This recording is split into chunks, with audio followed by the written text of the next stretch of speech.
During the coldest winters of World War II, millions of families across Europe faced a quiet enemy more deadly than bombs.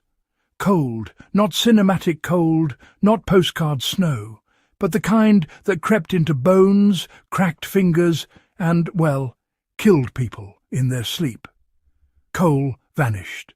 Firewood disappeared. Electricity failed. Governments told citizens to ration, to endure, to make do. And so they did, by burning their homes piece by piece.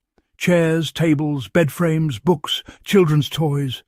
In Berlin, families ripped up their own floors. In London, mothers scavenged shattered timber from bomb sites. Across rural France, entire hillsides were stripped bare, and still, people froze. But here's the part history rarely tells you. Some families didn't burn their homes, some didn't freeze. They stayed warm with almost no fuel at all, not because they were richer, not because they were luckier, but because they knew things others didn't.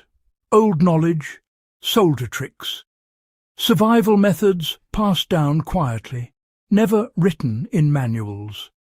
These methods kept people alive 80 years ago, and if the grid failed tonight, they would still work. If you value real history and practical knowledge that actually matters, take a second to like the video, share it with someone who should know this, leave a comment, and subscribe to the channel. Then stay with me, because what you're about to learn isn't nostalgia. It's survival knowledge written in cold and hunger.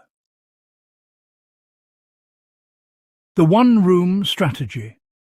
The first rule World War II families learned was brutal but effective. Stop heating your house.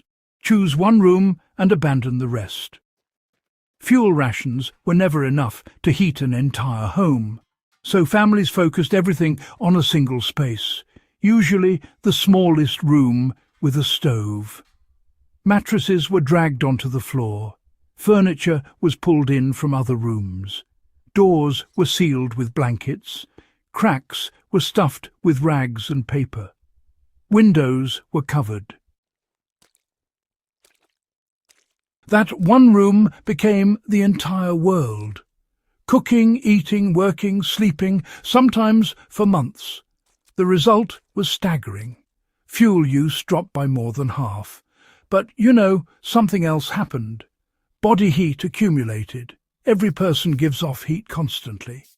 In a sealed room, 5 people create the equivalent of a small electric heater running all night. It wasn't luxury, but it prevented hypothermia. This is still recommended by modern emergency planners for a reason. Heat people, not empty space. Hot bricks and warm beds. Bedrooms were almost never heated. Fuel was just too precious. The worst moment of the day was climbing into a frozen bed. Families solved this with a trick older than electricity itself. Bricks, stones, anything dense that could hold heat. A brick was placed near the fire or inside an oven for hours, then wrapped in cloth and slipped under the blankets before bedtime. The brick released heat slowly through the night, warming sheets and feet until morning. It cost nothing. It used almost no fuel. And, well, it worked. For generations, this simple method spared people hours of shivering misery every night. Newspaper as insulation. World War II homes leaked heat constantly. Thin walls, single-pane windows, gaps everywhere. With fuel scarce, families focused on stopping heat from escaping. Newspaper became insulation. Walls were layered with pasted paper. Windows were covered. Cracks were stuffed. Newspaper trapped air, and trapped air holds heat. It wasn't pretty, it didn't matter. Warmth mattered. Families even layered paper inside clothing or between blankets. The principle was simple and sound. If air can't move, heat can't escape easily. Heating the person, not the house. Indoor life during the war looked nothing like modern comfort, you know. People dressed indoors as if they were outside. Wool base layers, sweaters, thick socks, hats worn right at the table, gloves with cut fingertips for work. But well, this wasn't misery. It was efficiency. The body already produces heat, and clothing's job is to trap it. Wool stayed warm even when damp, and layers created insulating air pockets. Movement mattered too. People stayed active. They worked, cleaned, repaired, cooked. Sitting still was avoided because, honestly, stillness meant cold. The Benghazi burner.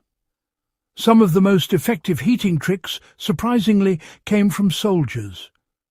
One of them was the Benghazi burner, invented during the North African campaign.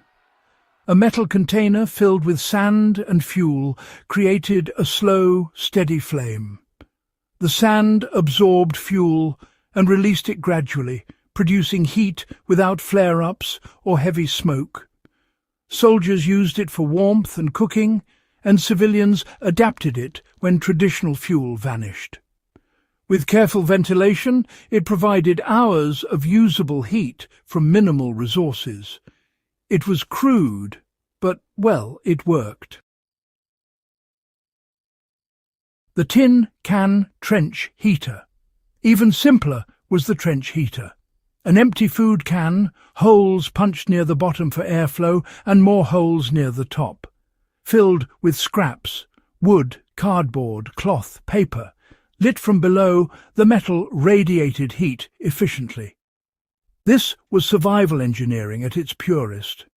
No special tools, no rare materials, just understanding airflow and combustion.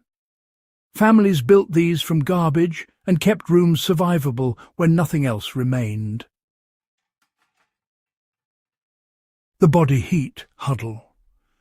When fuel was gone entirely, families relied on each other. They slept together under every blanket they owned. Children and elderly in the centre, adults on the outside. Heat accumulated through shared bodies in enclosed spaces. This wasn't comfortable. It wasn't dignified. It was effective. Humans survived ice ages this way long before houses existed.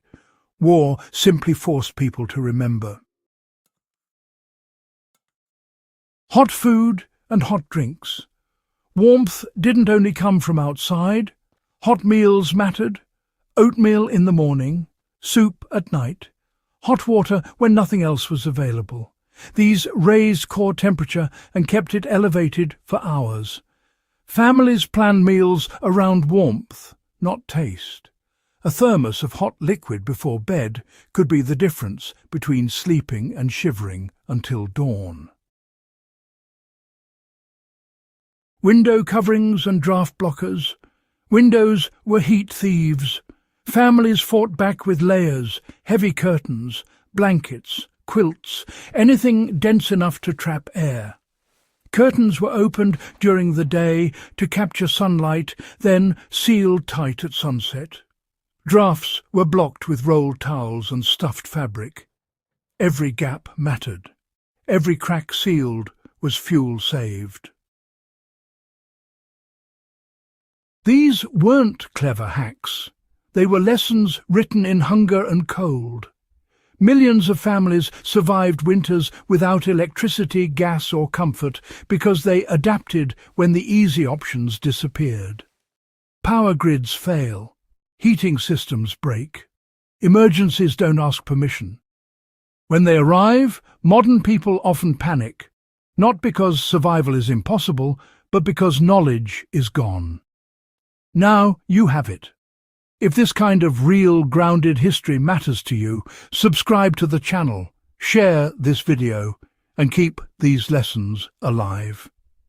Because history doesn't repeat itself, but winter always comes.